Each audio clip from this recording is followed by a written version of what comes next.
unfortunately for him, I'm the guy that question gets answered on April 12th. I think obviously I'm more seasoned. Obviously I'm more of a veteran. Obviously I think I'm more skilled. Obviously I think my strength of schedule is far and away head and shoulders better and bigger than his. The lightweight division is on fire as Michael Chandler vows to take out his frustrations on Paddy Pimblett's face at UFC 314. With Chandler's back against the wall and Pimblett's undefeated UFC record on the line, this is more than a fight, it's a clash of survival and ambition. And scary fights. I'm not saying Paddy isn't a top guy or isn't a scary guy. Of course. He hasn't proven that yet.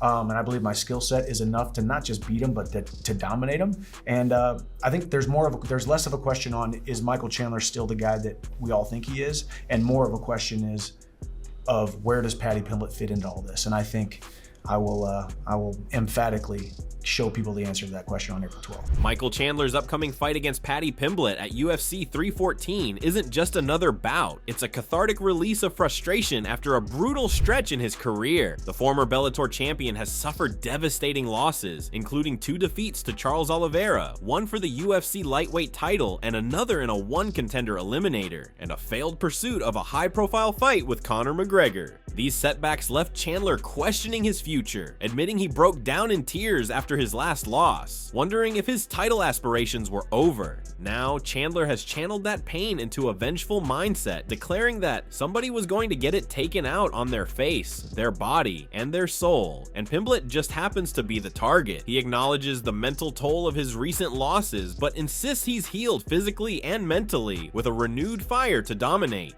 "I've licked my wounds, cooler heads have prevailed, and now I'm coming for Paddy," Chandler stated, framing this fight as a critical step toward reclaiming his place in the lightweight division.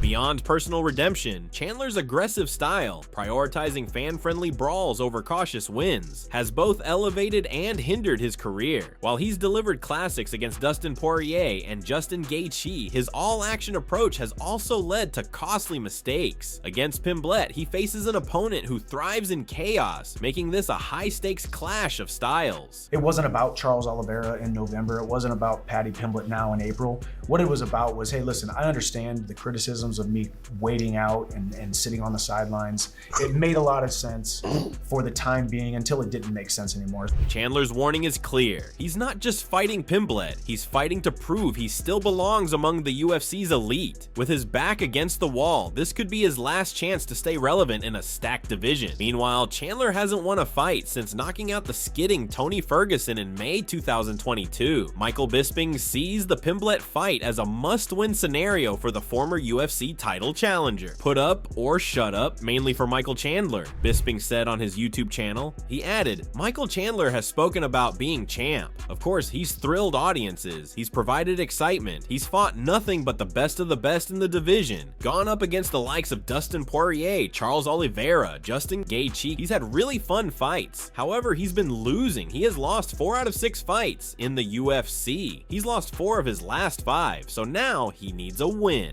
According to Bisping, Paddy is a big name and has got a skill, but Bisping warned him, saying, "And he's a great guy, he's an awesome human being, he's a tremendous fighter.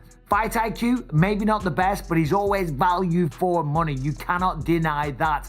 But it's put up or shut up, because he's got to beat Paddy Pimblett. It's as simple as that." While Chandler channels his frustrations into a vengeful comeback, Paddy Pimblett enters UFC 314 with unshakable confidence, declaring he's in the shape of his life and ready to exploit Chandler's vulnerabilities. The undefeated Liverpudlian, fresh off a 9-month layoff following the birth of his twin daughters, has transformed his physique and mindset, calling this camp the best he's ever done. His Instagram posts showcase a shredded physique, a stark contrast to his past weight fluctuations, with fans and analysts praising his discipline ahead of the biggest fight of his career.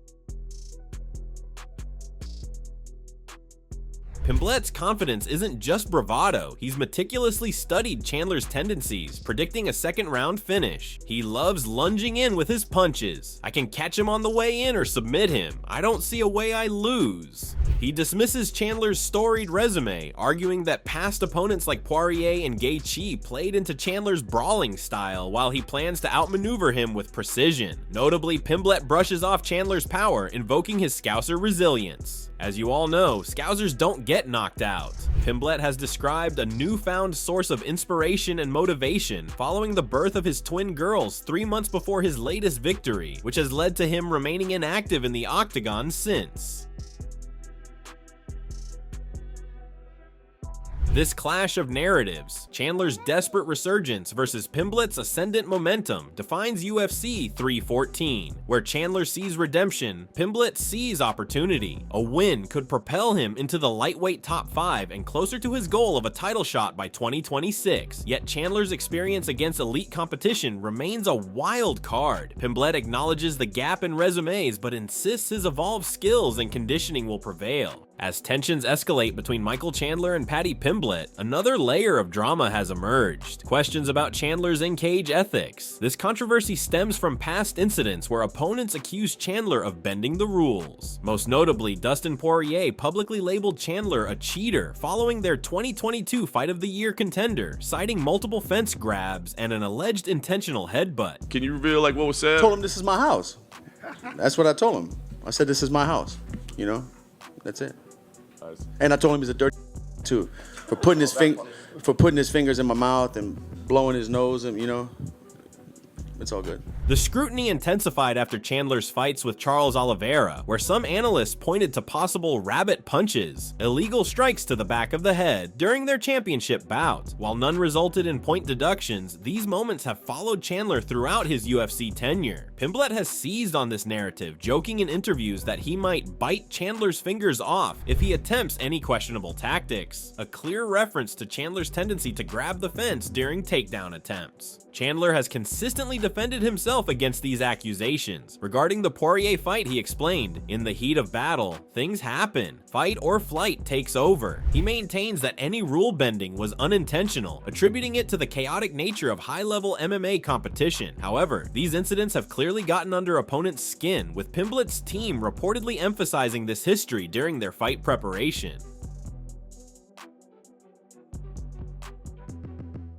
The controversy adds another intriguing dimension to UFC 314. Will Chandler's aggressive style cross legal boundaries against Pimblett? And how might referee Jason Herzog's officiating approach impact the bout's flow? With so much at stake for both fighters, Chandler's career resurgence and Pimblett's undefeated record, the margin between tactical aggression and rule breaking could prove decisive. As fight night approaches, this subplot ensures extra scrutiny on every clinch exchange and ground transition. Moving on, Chandler's career has been defined by a paradox. His relentless pursuit of victory often clashes with his uncompromising commitment to entertainment. This tension was crystallized when boxing legend Teddy Atlas posed the million-dollar question: is it more important for you to win or to leave fans in awe? Chandler's answer revealed the core of his identity as a fighter, one that has both elevated and hindered his UFC run. It's definitely north, 75 or north. I mean, at some point, it doesn't matter how good your punches, kicks, knees, and elbows are. It doesn't matter how good a cardio you are. It doesn't matter, like you said, how talented you are. You have to believe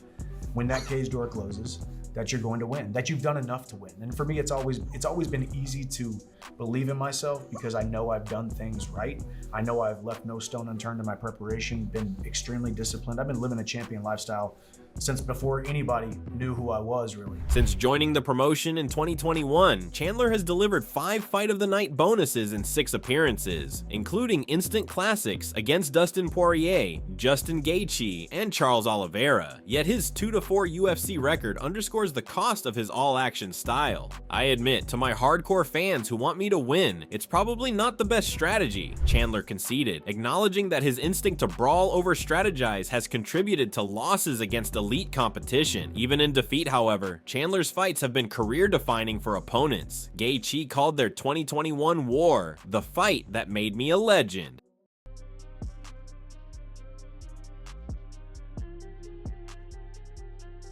The stakes at UFC 314 amplify this dilemma. A loss to Paddy Pimblett could push Chandler further from title contention, but he refuses to abandon his ethos. April 12th, I get to win, but I'm also going to give fans what they paid for. I will emphatically show people the answer to that question on April 12th. I'm sure you will. Pimblett, meanwhile, sees Chandler's recklessness as exploitable. They stand and brawl with him. I think I'm gonna finish Mike in 2, Pimblett said in a UFC segment also featuring Chandler. Being on this topic, analyst and fellow UFC fighter Sean O'Malley notes the stylistic clash, predicting a competitive fight, but questioning whether Chandler's veteran savvy can override Pimblett's tactical discipline. Yeah, I got him right here. Paddy versus Michael Chandler, such an interesting fight. Michael Chandler is such a gangster for taking that fight. I mean, it's just like it's a good. If he beats Paddy, that's still a big win, and maybe not some people's eyes, but Paddy's skilled. The way what he did to Bobby Green was super.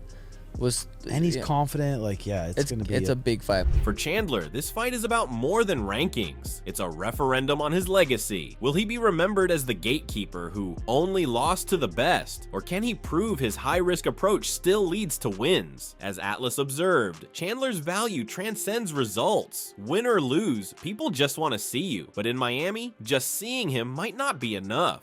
However, the younger Pimblett presents his own compelling case for victory. At just 28 years old, compared to Chandler's 37, he enjoys significant advantages in recovery and endurance between rounds. His dangerous submission game could neutralize Chandler's wrestling if the fight goes to the mat, while his higher striking output may wear down the older fighter as the rounds progress. Sports psychologist Dr. Leah Lagos highlights Pimblett's psychological edge, noting his unshakable self-belief as a key factor. Expert opinions reflect this division. In his analysis, Henry Cejudo, aka Triple C, breaks down the fight between Paddy the Baddy Pimblett and Michael Chandler, examining their strengths and weaknesses. He highlights Pimblett's early career knockout power, his solid grappling game, and his impressive youth and momentum. However, Cejudo warns that Pimblett's recklessness, including leaving his chin exposed and his hands down, could be exploited by Chandler's explosive striking. Pimblett's weight management is also a concern as it may impact his performance over time. That Michael Chandler has been in the game for a minute.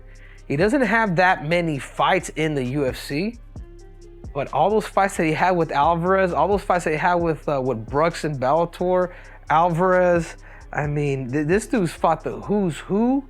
And I will say that. But obviously, Paddy the Baddy, I will say this, dude. The 3 losses that he has earlier in his career, but 6 KOs, 6 decisions, and 10 submissions. This is where it could get tricky for Iron Michael Chandler. On the other hand, Cejudo acknowledges Chandler's explosive athleticism, his wrestling base, and his knockout power. Chandler's experience against top-tier fighters like Poirier and Gaethje gives him an edge, but Cejudo points out his striking defense and tendency to be too much of a crowd pleaser, which can be detrimental. Cejudo also notes Chandler's regression in cardio and his underutilization of kicks, which could be a strategic weakness in this fight. Despite Chandler's experience and power, Cejudo leans towards Pimblett as the younger, more ambitious fighter with a chip on his shoulder. He believes a victory for Pimblett could propel him to a title shot, though the fight will undoubtedly be a tough challenge. On the other hand, Chael Sonnen predicted Pimblett by decision, believing Chandler's aggressive style plays into the Brit's countering strengths. Michael Chandler is coming off a loss and is going to take on a guy who in the history of his time in the promotion has never lost. It doesn't change the fact of the awkwardness. Paddy the Baddy has always used a little bit of personal animosity as a way of motivating himself. And that's just not a component here. You gotta understand, Paddy is for sure a top 10 draw in the sport. I'm not sure he's not top 5. But Paddy's never fought for title and Paddy's never main evented. To be a top 10 draw without having the power of the machine behind you, yeah, it's a big deal. I thought it was a gimmick. No, it's not a gimmick. And frankly, he's not a little kid with funny things to say and an interesting haircut. He's married with 2 kids. This is a grown man who, by the way, is undefeated in the UFC. Like, I have not seen anything from Paddy that would disqualify him from having the potential to be a world champion. I believe he is 2 fights away from fighting for the world championship, but fighting Michael Chandler off a loss. If there's ever a time to not have to face that son of a bitch, it's awful loss. Charles Oliveira, a former UFC lightweight champion, has expressed interest in facing Paddy Pimblett if the latter triumphs over Michael Chandler at UFC 314. Oliveira acknowledges Pimblett's self-belief, agility, and solid jiu-jitsu skills, but emphasizes that experience is crucial in the lightweight division. He suggests that while Chandler's explosiveness offers a knockout threat in the initial rounds, Pimblett's youth and talent could dominate if the bout extends beyond the second round. Speaking to Oddspedia, Oliveira predicted Pimblett's fight with Chandler and revealed that he would happily take on the latter should he win at UFC 314. But if the fight goes into the 3rd round, I believe it's going to be hard for Chandler because Paddy is younger and he's very talented. I mean, I'm not happy with my performance. I mean, I would give myself a 2 out of 10. I cannot overstate how horrible a performance this was, or set of circumstances it was after that first round, compared to what my vision was for what I am capable of. And I believe I beat Charles Oliveira 9 times out of 10. And obviously I've lost to him twice now, 2 out of 2. I have a 100% loss rate to Charles Oliveira. So I understand why people might tisk at that, roll their eyes at that. Meanwhile, Michael Chandler versus Paddy Pimblett has sparked heated debates among fans, with many expressing strong opinions about both fighters. One fan tweeted, "If that isn't the ultimate projection if I ever heard it. Chandler never ceases to amaze me," referencing Chandler's own struggles in his UFC career. Others, however, agreed with Chandler's assessment, with one fan bluntly stating, "He's right, Paddy sucks."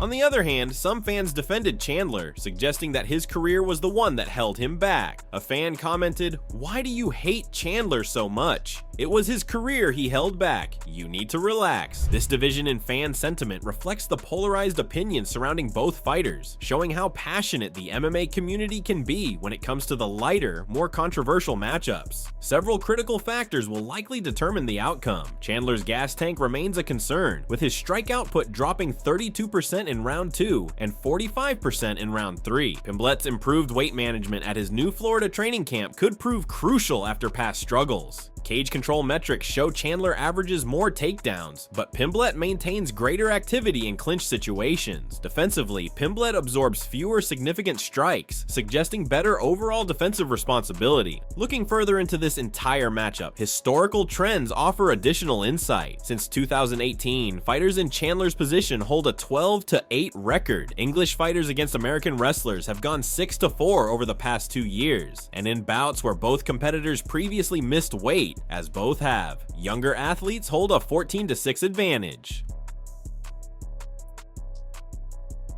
Ultimately, this matchup presents a fascinating clash of styles, with Chandler's wrestling pedigree complicating the traditional striker versus grappler dynamic. The first round appears crucial. If Chandler can't significantly hurt Pimblett early, the fight increasingly favors the younger fighter's pace and durability. While Chandler's power makes him dangerous at any moment, the cumulative data suggests Pimblett by decision or late submission, with Chandler's best path to victory being an early knockout. This prediction reflects both fighters' strengths while acknowledging the significant variables that could swing the bout in either direction. There you have it, fight fans. Michael Chandler's last stand against Paddy Pimblett's rise. UFC 314 is guaranteed fireworks. Will Chandler's raw power and experience shut down the baddie? Or will Pimblett's youth, grappling, and relentless pace prove too much? One thing's certain, someone's getting finished.